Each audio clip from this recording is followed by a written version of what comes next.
বাংলাদেশের রাজনৈতিক অঙ্গন এখন উত্তাল। সবার মনে একটাই প্রশ্ন, আগামী নির্বাচনে ক্ষমতার চেয়ারে বসতে যাচ্ছে কোন দল? কে হবেন বাংলাদেশের পরবর্তী প্রধানমন্ত্রী? আজ আমরা গল্প নিউজের পক্ষ থেকে এক বিশাল জনমত জরিপের ফলাফল নিয়ে এসেছি, যা আপনার সব ধারণাকে বদলে দিতে পারে। দেশের ৬ কোটি ভোটারের মতামতের উপর ভিত্তি করে তৈরি এই জরিপে আমরা দেখব কোন দলের পাল্লা কতটা ভারী। তো আর দেরি কেন, চলুন শুরু করা যাক আজকের চুলচেরা বিশ্লেষণ। ভিডিওটি শুরু করার আগে আমাদের চ্যানেলটি সাবস্ক্রাইব করতে ভুলবেন না এবং বেল আইকনটি চেপে দিন যাতে কোনো আপডেট মিস না হয়। বন্ধুরা, এই জরিপে আমরা দেশের ৬টি জনপ্রিয় রাজনৈতিক দলের অবস্থান তুলে ধরব। চলুন একদম তালিকা অনুযায়ী শুরু করা যাক। ইসলামী আন্দোলন বাংলাদেশ। প্রথমে আসা যাক ইসলামী আন্দোলন বাংলাদেশের কথায়। চরমোনাই পীরের নেতৃত্বে এই দলটি দেশের ধর্মপ্রাণ মানুষের কাছে বেশ জনপ্রিয়। আমাদের জরিপে দলটি পেয়েছে ৪% মানুষের সমর্থন, অর্থাৎ প্রায় ২৬ লক্ষ ভোট। এই সমর্থন ধরে রাখতে পারলে তারা জাতীয় সংসদে ৬ থেকে ৯টি আসন পেতে পারে। পরিচ্ছন্ন ভাবমূর্তির কারণে দলটি অনেকের কাছে একটি বিকল্প হিসেবে উঠে আসছে। জাতীয় পার্টি। এবার দেখা যাক এক সময়ের প্রভাবশালী দল জাতীয় পার্টির অবস্থা। নানা সাংগঠনিক সংকট আর বিভাজনের মধ্যেও দলটি এখনও মাঠে রয়েছে। জরিপ অনুযায়ী জাতীয় পার্টি পেয়েছে ২% মানুষের সমর্থন, যা প্রায় ১৩ লক্ষ ভোট। এই হিসেবে দলটি আগামী নির্বাচনে ১ থেকে ২টি আসন জিততে পারে।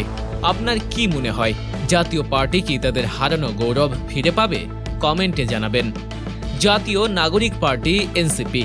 তরুণদের হাতে ধরে রাজনীতিতে আসা নতুন দল জাতীয় নাগরিক পার্টি বা এনসিপি কিন্তু চমক দেখিয়েছে। বৈষম্য বিরোধী ছাত্র আন্দোলনের নেতা নাহিদ ইসলামের নেতৃত্বে দলটি তরুণ প্রজন্মের কাছে দ্রুত জনপ্রিয়তা পাচ্ছে। আমাদের জরিপে তারা পেয়েছে ৬% মানুষের সমর্থন, অর্থাৎ প্রায় ৩৯ লক্ষ ভোট। এই ধারা অব্যাহত থাকলে দলটি ১০ থেকে ১২টি আসন পেয়ে যেতে পারে, যা সত্যি এক বড় অর্জন হবে। বাংলাদেশ জাতীয়তাবাদী দল বিএনপি। এবার আসা যাক দেশের অন্যতম বৃহৎ দল বিএনপির কথায়। মাঠে রাজনীতিতে কিছুটা কোণঠাসা হলেও জরিপে কিন্তু তারা একেবারে পিছিয়ে নেই। বিএনপি পেয়েছে ১১% মানুষের সমর্থন, যা প্রায় ৭১,৫০০,০০০ ভোট। তবে নেতৃত্ব সংকট ও সাংগঠনিক দুর্বলতার কারণে তাদের আসন সংখ্যা ২৫ থেকে ৩০টির মধ্যে সীমাবদ্ধ থাকতে পারে বলে জরিপ ইঙ্গিত দিচ্ছে। বিএনপি কি পারবে এই চ্যালেঞ্জ মোকাবিলা করতে? বাংলাদেশ জামাতে ইসলামী। বন্ধুরা, অবাক করা বিষয় হলো এই জরিপে বাংলাদেশ জামাতে ইসলামী বেশ শক্তিশালী অবস্থানে রয়েছে। দলটি পেয়েছে ১৪% মানুষের সমর্থন, অর্থাৎ প্রায় ৯১ লক্ষ ভোট। বিএনপির দুর্বলতার সুযোগে তারা নিজেদের ভোট ব্যাংকে আরও শক্তিশালী করেছে। এই বিপুল সমর্থন নিয়ে তারা যদি নির্বাচনে অংশ নেয় তবে ৪৫ থেকে ৫০টি আসন পেয়ে যেতে পারে, যা ক্ষমতার ভারসাম্যে বড় ভূমিকা রাখবে। ৬ নম্বরে রয়েছে বাংলাদেশ আওয়ামী লীগ। চলুন দেখে নিই জরিপের শীর্ষে থাকা দলটির ফলাফল। হ্যাঁ বন্ধুরা, আপনারা ঠিকই ধরেছেন, বাংলাদেশ আওয়ামী লীগ।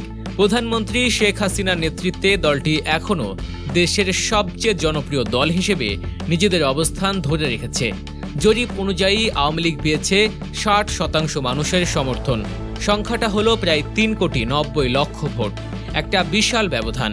এই জনসমর্থন অনুযায়ী আগামী নির্বাচনে আওয়ামী লীগ প্রায় ২০০টির মতো আসনে জয়লাভ করে আবারও সরকার গঠন করতে পারে। তাহলে দর্শক, এই জরিপ থেকে একটা স্পষ্ট চিত্র পাওয়া যাচ্ছে। আওয়ামী লীগ বিশাল ব্যবধানে এগিয়ে থাকলেও জামাতে ইসলামী, বিএনপি এবং নতুন দল এনসিপিও কিন্তু বড় একটি অংশের প্রতিনিধিত্ব করছে। কিন্তু রাজনীতির মাঠের খেলা কখন বদলে যায় তা কেউ জানে না। এই জরিপের ফলাফল কি বাস্তবের প্রতিফলন ঘটাবে? আপনার মতামত কি? কোন দল সরকার গঠন করলে দেশের জন্য সবচেয়ে ভালো হবে বলে আপনি মনে করেন? নিচে কমেন্ট করে অবশ্যই আমাদের জানান। ভিডিওটি ভালো লাগলে লাইক ও শেয়ার করুন এবং এমন আরও গভীর বিশ্লেষণের জন্য গল্প নিউজের সাথেই থাকুন। ধন্যবাদ।